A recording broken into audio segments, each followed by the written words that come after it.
We are doing chapter Women, Caste and Reforms.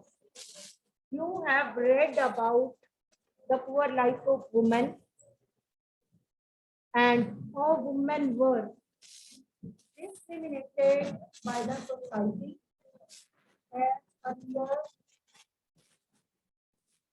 we were having patriarchal society, and in such society, women were discriminated, had to face domestic violence, and sati pratha was there, video exploitation was there, polygamy was there. Polygamy क्या means कि कितनी कितनी marriages man कर लेते थे, वो एक से ज्यादा मैरिजेस मैन करते थे, तो ये पोलीगैमी सिस्टम भी था. Child marriage was there. ठीक, तो वुमेन की कंडीशन बहुत पुअर थी. Then you have read about steps taken by social reformers. What social reformers worked for the upliftment of women. Many women reformers also raised their voice against such discrimination and wanted reforms. Reforms हुए भी. Credit goes to literacy. Literacy rate increase हुआ. साथ में reformers, they played great role.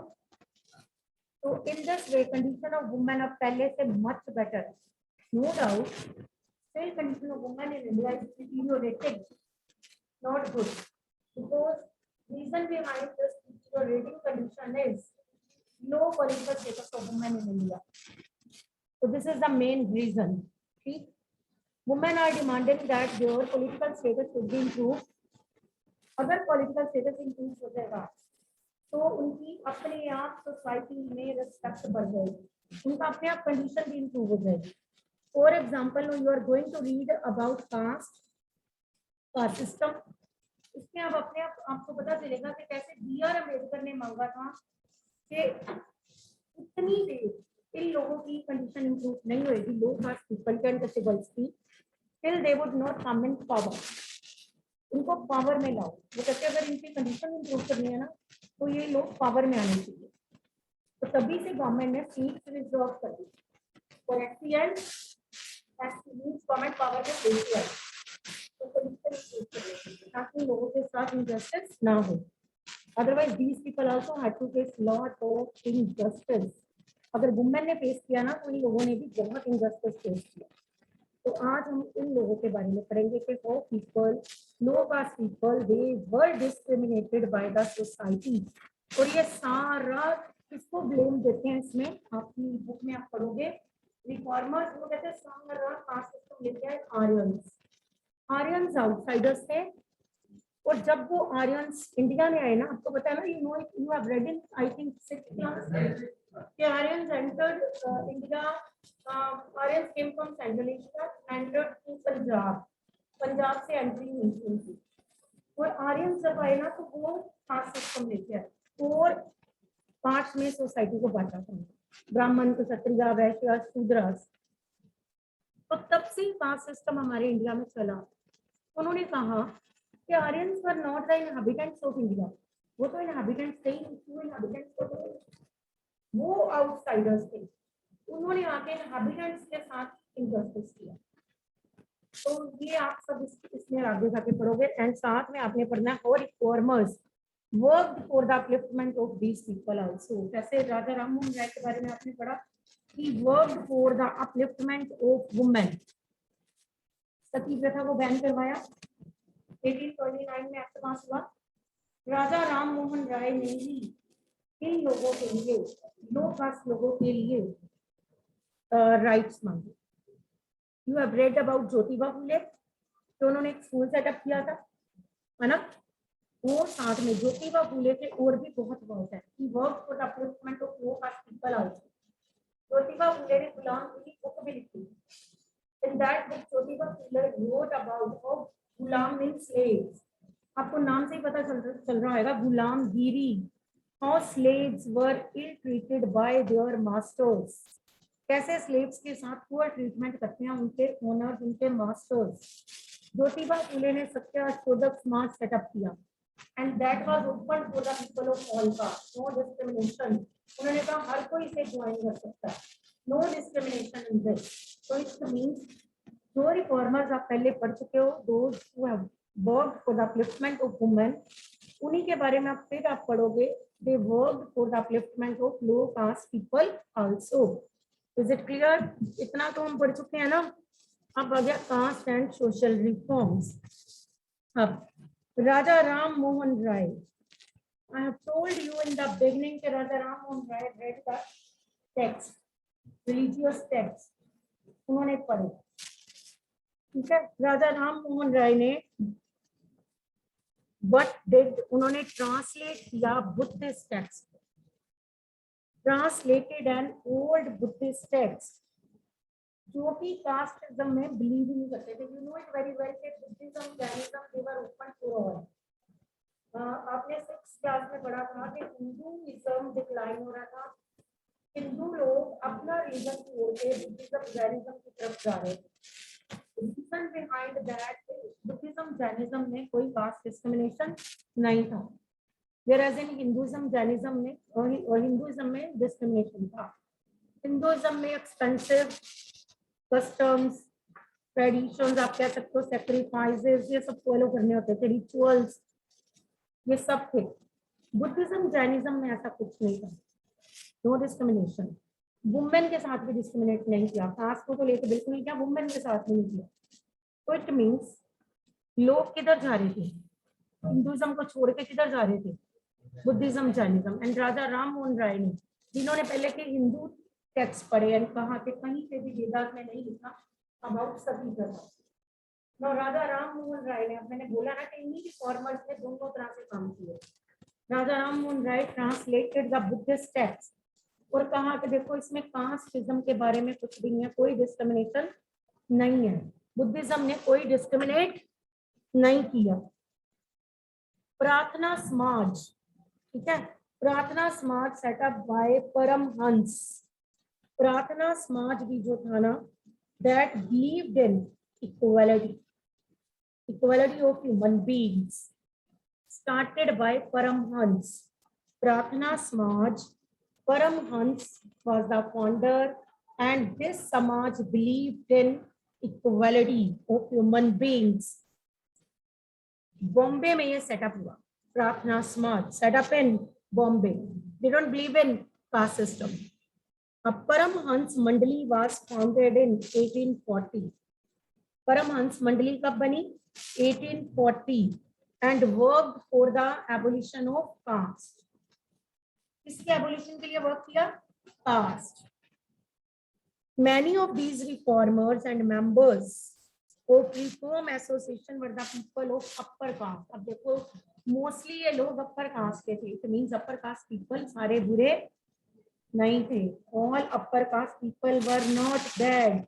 Mostly ये जो लोग थे ना, those who worked for the upliftment of lower caste people, mostly these people were from upper caste. Upper caste के होके भी वो इन लोगों की अपलिफ्टमेंट के लिए वर्क कर रहे थे. In secret meetings these reformers violate caste discrimination and उन दिनों क्या होता था, चर्च तो लो कास्ट होते थे ना, वो हाई कास्ट के साथ अब चर्च नहीं हो पाते थे. मैंने उस दिन भी बोला था उसके लेके चलते होते थे जब से बीच में आते, ताकि कोई भी लो कास्ट हाई कास्ट के को टच ना कर पाए. अगर टच हो जाते हैं तो मारते, इनको बहुत बुरी तरह से मारते. तो ये सब कुछ उन्होंने कहा, ये ऐसे वाले लॉ जो है, ऐसे वाले रूल्स है ना, इनको वायलेट करो, नहीं मानना ऐसे रूल्स को. तो उन्होंने कहा कास्टिज्म जो है, to get rid of caste system, उन्होंने कहा ये नहीं होना चाहिए. They work the lot for this. अब और भी क्या क्या हुआ, Christian missionaries began to set up their schools, and these schools were open for the people of all castes. There was no discrimination. Christian missionaries ने भी उन दिनों अपने स्कूल सेटअप किए. उन स्कूल्स में क्या कोई डिस्क्रिमिनेशन था, no. These schools were open for the people of all castes. No discrimination was there in these schools. It means अभी तक मैंने किसके बारे में पढ़ा, राजा राम मोहन राय ट्रांसलेटेड विच टेक्स्ट, बुद्धिस्ट टेक्स्ट. क्या बताया, there is no caste system, Buddhism किसमें बिलीव नहीं करता। एंड फिर हमने पढ़ा प्रार्थना समाज, परमहंस मंडली, all worked against the caste discrimination. Then Christian missionaries set up schools, and these schools were open for the people of all castes. सबके लिए खुले थे ये स्कूल, ठीक है। No discrimination was there in these schools.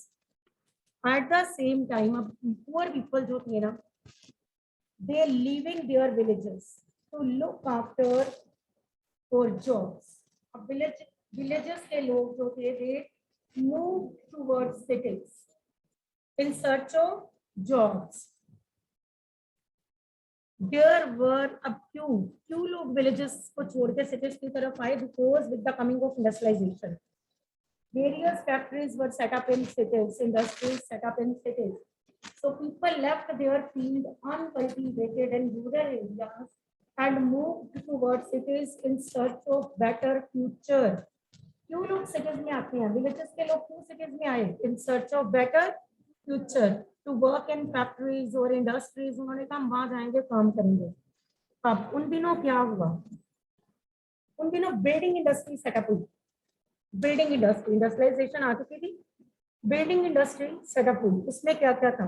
Drains had to be dug, roads बननी थी, bridges बनने थे, ठीक है, एम्बैंकमेंट्स बनने थे, ये सब कुछ बनना था उन दिनों, ठीक। तो इनके लिए उन्हें वर्कर्स चाहिए थे। Due to building industry demand of workers increase. क्या क्या बनना था? Roads were to be build, railway stations were to be build, ठीक है। फिर आप कह सकते हो कि रिवर एम्बैंकमेंट्स वो बनने थे, फिर आप कह सकते हो ब्रिजेस बनने थे, ये सब कुछ बनना था उन दिनों। तो that's why workers were needed. तो इसीलिए विलेज एरियाज के लोग किस साइड आए? अर्बन एरियाज की तरफ, टू वर्क इन फैक्ट्रीज और टू इन बिल्डिंग इंडस्ट्री, क्योंकि सड़कें बननी थी, ठीक है, ब्रिजेस बनने थे, तो इनके लिए उन्हें वर्कर्स चाहिए थे। तो लोग विलेजेस को छोड़ के left there fields uncultivated, move towards cities in search of better futures. अब साथ में रेलवे स्टेशन अभी मैंने बोला वर टू बी सेट अप। तो रेलवे स्टेशन आए तो पुलिस की जरूरत थी, ठीक है, रिक्शा वाले, ये सब। साथ में ब्रिक आप कह सकते हो sweepers, and then sewage cleaners. अब सीवेज सिस्टम आया तो सीवेज क्लीनर्स की भी जरूरत थी। नेक्स्ट ब्रिकलेयर्स, इनकी भी जरूरत थी। अगर बिल्डिंग बननी है तो ब्रिकलेयर्स भी तो चाहिए, तो ये सब चाहिए थे उन्हें। Due to this people left their villages and move towards cities. Poor from the villages and small towns, many of them from low caste, began moving to the cities where there was demand of labor. क्यों आए ये लोग छोड़ के cities की तरफ? Because in cities there was demand of, city में demand of labor कैसे आई? इंडस्ट्रीज आई, फैक्ट्रीज आई, बिल्डिंग इंडस्ट्री आई, कितना कुछ बनना था सिटीज में, तो इन लोगों की जरूरत थी। That's why they moved towards cities in search of better future, ठीक है। अब ये लोग सिटीज की तरफ आए। Next, some people move towards plantation areas such as towards Assam. Assam की तरफ चले गए कुछ लोग, to work in plantations, plantations में काम करने चले गए। कुछ तो इंडिया में ही रह गए, ठीक है, असम की तरफ गए। कुछ आउट ऑफ इंडिया भी गए, Mauritius, Fiji, Trinidad, move towards these areas, Caribbean island, इन साइड, इस साइड पे चले गए कुछ। Some people move towards cities in search of better future, some move towards plantation areas. Plantations were set up by British in those days. British ने plantation set up किए थे। बाद में बेशक हम कहेंगे कि in plantation areas condition of people was very poor. ये जो न्यू जॉब अपॉर्चुनिटीज थी ना, ये नई नई जॉब अपॉर्चुनिटीज मिल रही है ना लोगों को, new job opportunities were not good for all. सबके लिए अच्छी नहीं थी, उन्होंने के लिए बहुत अच्छी थी, but not good for all, सबके लिए नहीं। किनके लिए अच्छी नहीं हुई अभी मैं बताती हूँ। फॉर एग्जाम्पल अभी मैंने बोला people move towards plantation areas, Assam wali side pe, to work in plantation, and these plantations were owned by British. Condition of people in these plantation areas was not good. They were enclosed there. उन्हें वहाँ पे कैद कर लिया गया। Their working hours were more, wages were less. They were not allowed to move freely in plantation areas. They were not allowed to meet their family members. क्योंकि British को होता था एक बार ही अपने घर चले गए. They were not allowed to go back their homes also. उनको कैद कर लिया. मैंने अभी बोला they were enclosed there. British को था कि एक बार ये लोग घर चले गए, अपने घरों में जाएंगे, दोबारा वापस नहीं आएंगे. तो कितनी पुअर कंडीशन थी वहां पे. और साथ में वहां जाके लोगों को बताएंगे, वो भी नहीं आएंगे काम करने. So due to this, they were not allowed to leave the plantation areas. They were enclosed there. अब आप अपने आप बताओ कि इन लोगों के लिए न्यू जॉब अपॉर्चुनिटीज गुड थी? नो. अब मैंने बोला some people move towards Mauritius, Fiji, Caribbean island, ठीक है, ट्रिनिडेड, इन जगहों पे भी गए. इन्हें एजेंट्स लेके गए. सबसे पहले तो एजेंट्स ने फॉल्स इंफॉर्मेशन दी. These people were carried by agents.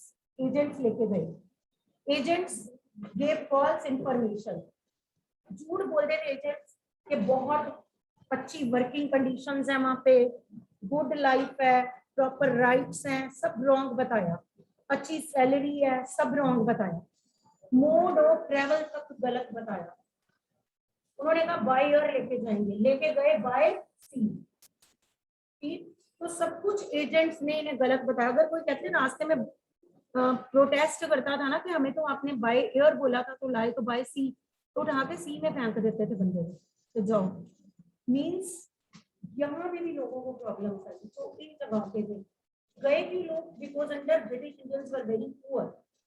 उनके पास वो लैंडलेस हो चुके थे. Under British Indians became landless. So that's why they were in search of other occupations. तो अपने फ्यूचर के लिए, अर्निंग के लिए, वैसे भी इंडिया में रहकर टैक्सेस देने थे. British government impose taxes on Indian people. ना तो वो प्लांटेशंस में चले गए, यहाँ पे कंट्री छोड़ के थ्रू एजेंट्स बाहर चले गए. एजेंट्स मैंने पहले ही बोला फॉल्स इंफॉर्मेशन देके लेके जाते थे. अब वहां जब ये लोग गए, no rights were given to these people. बाहर गए, बड़े शौक से ये लोग बाहर गए, but no rights were given to them. अब वहां पे ये लोग इलीगल हो जाते. अगर ये इलीगल होते ये लोग वहां पे, ये लोग यहाँ तो पकड़े गए. Sometimes many were captured by police. Some ran to forest areas. Forest areas में भाग गए पुलिस के डर से. And in forest areas उन्हें ट्राइबल्स के साथ रहना पड़ा. ट्राइबल्स, फॉरेस्ट में तो ट्राइबल्स ही होंगे. तो these people lost their identity. अपनी आइडेंटिटी इनकी खो चुकी थी क्योंकि अब किसके साथ रहे जाते? ट्राइबल्स. अगर ये सिटी वाली साइड आते तो इन्हें पुलिस का डर था क्योंकि ये लोग वहां पे इलीगल थे. अगर ये फॉरेस्ट एरियाज में फिर इसलिए रहे and these people lost their identity in forest areas and had to live with tribals. तो it means new job opportunities were not good for all. बड़े शौक से लोग सिटीज में आए वर्क करने के लिए because various job opportunities were there in cities. Industrialization, factory system and साथ में आप कह सकते हो बिल्डिंग इंडस्ट्री. कितना कुछ सिटी में बनना, बिल्डिंग्स बननी थी, रोड्स बननी थी, सब कुछ था. वर्कर्स चाहिए थे. तो अब और कहाँ पे जॉब अपॉर्चुनिटीज थी? आर्मी में. Job opportunities were also there in army. Army में भी थी job opportunities. Number of Mahar people. B R. Ambedkar Mahar caste पे थे, पता है ना, Mahar caste. Number of Mahar people who were regarded as untouchables, जो कि untouchables थे, found jobs in the Mahar regiment. Army में एक माहर रेजिमेंट थी जिसमें इन लोगों को जॉब्स मिली. माहर रेजिमेंट. माहर रेजिमेंट किसकी थी? अनटचेबल्स की. ठीक है. तो these people, low caste people, they got jobs in army also. Cities में वर्क के लिए आए, प्लांटेशंस में गए, आउट ऑफ द कंट्री गए एंड श्रीलंका भी गए थे, सिलोन वाली साइड. और साथ में आपका श्रीलंका में है इंडियन तमिल. 5% है वहां पे इंडियन तमिल श्रीलंका में, जो कि लोग यहाँ से इन सर्च ऑफ बेटर फ्यूचर वहां चले गए श्रीलंका में. यहाँ से माइग्रेट श्रीलंका में हो गए इन सर्च ऑफ जॉब्स. तो अभी मैंने बोला है कि ये लोग आर्मी में भी गए. आर्मी में एक रेजिमेंट है, name the regiment of these people, Mahar regiment. Army में उन दिनों माहर रेजिमेंट की, अब तो ये कास्ट सिस्टम नहीं है. Father of B R. Ambedkar now listen about, मैंने पहले बोला B R Ambedkar Mahar caste के थे। अब बी आर अम्बेडकर के जो फादर थे, the leader of the Dalit movement, taught at an army school. B R Ambedkar के फादर किस स्कूल में पढ़ाते थे? Army school. अब demand for equality and justice. Gradually, by the second half of the 19th century, people from within the non-Brahmin caste began organizing movement against caste discrimination. Mostly ये movement अभी मैंने पहले भी बताया कि अपर कास्ट लोगों ने लॉन्च की, नॉन ब्राह्मण्स ज्यादा करते थे, ब्राह्मण्स तो डिस्क्रिमिनेट करते थे। Brahmins enjoyed all the privileges, ब्राह्मणों को बहुत राइट्स मिले हुए थे, and this was not tolerated by non-Brahmins. एक बार तो गांधी जी की मूवमेंट की नॉन कॉपरेशन मूवमेंट, उसमें नॉन ब्राह्मण्स जो थे ना उन्होंने पार्ट ही नहीं लिया। उनको जो कांग्रेस है ना, ये हर टाइम फेवर करती है ब्राह्मणों की, तो नॉन ब्राह्मण को इग्नोर करती है। उन्होंने कहा हम ब्रिटिश के साथ रहेंगे, ब्रिटिश के साथ अगर हम रहेंगे ना तो इलेक्शंस में पार्ट लेंगे, हम अपने आप पावर में आ जाएंगे। अगर हम हिंदू कम्युनिटी के साथ रहेंगे तो हिंदू कम्युनिटी हमें पावर में नहीं लाएगी, ये सारी पावर्स किसको देगी? ब्राह्मणों को। तो नॉन ब्राह्मण मद्रास में रहते थे, उन्होंने गांधी जी की मूवमेंट में पार्ट नहीं लिया था। अब यहाँ पे और अनटचेबल्स कौन आवाज उठा रहे हैं? ब्राह्मण और नॉन ब्राह्मण? नॉन ब्राह्मण तो डिस्क्रिमिनेट करते थे, तो कौन आवाज उठा रहा है? Non Brahmins raise their voice against such discrimination, caste discrimination के अगेंस्ट आवाज उठाई एंड डिमांडेड इक्वालिटी जस्टिस। उन्होंने कहा इक्वालिटी होनी चाहिए, सबको जस्टिस मिलना चाहिए। किसने कहा? नॉन ब्राह्मण्स। ब्राह्मण्स और नॉन ब्राह्मण्स? स्वामी सॉरी, अब हम पढ़ेंगे, पहले मैंने आपको बताया किस किसके नाम बोले। Tell me the name of the reformers. Raja Rammohan Roy, Paramhans, Paramhans Mandali पढ़ा है ना आपने। नेक्स्ट क्रिश्चियन मिशनरीज के बारे में पढ़ा, अभी ज्योतिबा फुले, अभी आप नेक्स्ट। अब आगे Satnami movement. Satnami movement in central India was founded by Ghasidas. Who was the founder of Satnami movement? Ghasidas, who worked among the leather workers and means cobblers होंगे। cobblers के लिए आवाज उठाई। cobblers भी तो लोग काशी होंगे ना। Ghasidas was the founder of which movement? Satnami movement. Which movement? और किन लोगों की फेवर में आवाज उठाई? leather workers or cobblers, and organized a movement to improve their condition. In Eastern Bengal, Haridas Thakur, learn the name. Haridas Thakur Matua sect worked among Chandhala cultivators. Chandhala भी low caste हैं, उनके लिए इन्होंने work किया हरिदास ने, ठीक है। Listen again. Satnami movement was launched by Ghasidas and Haridas worked for the welfare of Chandhala cultivators. Leather workers के लिए किन्होंने आवाज उठाई? Ghasidas. Very good. अब हरिदास ने क्वेश्चन किया, Brahmanical text that supported caste system. उन्होंने कहा ब्राह्मणिकल टेक्स्ट जो है ना, ये किसको सपोर्ट कर रहे हैं? Caste system, because he was against caste discrimination. उन्होंने ब्राह्मणिकल टेक्स्ट को बोला कि ये टेक्स्ट ही कास्ट डिस्क्रिमिनेशन कर रहा है। टेक्स्ट में ही मेंशन्ड है डिस्क्रिमिनेशन अबाउट इस टेक्स्ट में, ब्राह्मणिकल टेक्स्ट, ठीक है। Next is a Guru from इजावा cast, Shri Narayan Guru. Shri Narayan इजावा cast, ये भी लो कास्ट है बच्चे। चंडाला अभी मैंने बोले हैं लेदर वर्कर्स, कॉबलर्स, अब मैं बोल रही हूँ इजावा कास्ट। फिर पहले मैंने बोला था माहिर कास्ट, ये सब कौन है? लो, ठीक है, इजावा। श्री नारायण गुरु proclaimed the ideas of unity for his people. He argued against treating people unequally on the basis of caste discrimination. According to him, अब इनका देखो इन्होंने क्या बोला, humankind belong to same caste. One of his famous statement was, ध्यान से सुनना, ओरू जाति, ठीक है, ओरू जाति मीन्स वन कास्ट। उन्होंने कहा लोगों की ओरू जाति है। ओरू जाति means one caste. Listen carefully. Oru Matam. Oru Matam means one religion है. Oru Devam एक गॉड है. One god. क्या क्या बोला अभी मैंने? One caste, one religion, one god. अभी इतना समझ आया? मनुष्यानु. मनुष्यानु means one god for humankind. One god देवम है and for humankind. Manushyaanu means humankind. Listen again. अब मैं फिर बोलती हूँ. श्री नारायण गुरु की स्टेटमेंट. ओरु ओरु जाति. Listen again. ओरु जाति, ओरु मातम, ओरु देवम, मनुष्यानु. अब इसका मतलब one caste, one religion, one god for human, for humankind. Who gave this statement?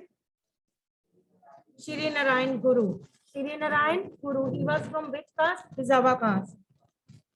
All these sects were founded by leaders who came from non-Brahmans. I told you, सारे non-Brahmans थे ये लोग. Brahmans नहीं थे. They tried to change those habits and practices which provoked the contempt of dominant caste. They tried to create a sense of self-esteem among the subordinate caste. अब गुलामगिरी. Who wrote गुलामगिरी? ज्योतिबा फूले. गुलामगिरी का meaning इसमें क्या बताया ज्योतिबा फूले ने? Book के नाम से पता चलता है. ज्योतिबा फूले. Who wrote? एक ही है. ज्योतिराव ज्योतिबा एक ही पर्सन है. इसे क्लियर? नो बच्चे, ज्योतिराव कई बुक्स में है, कईयों में ज्योतिबा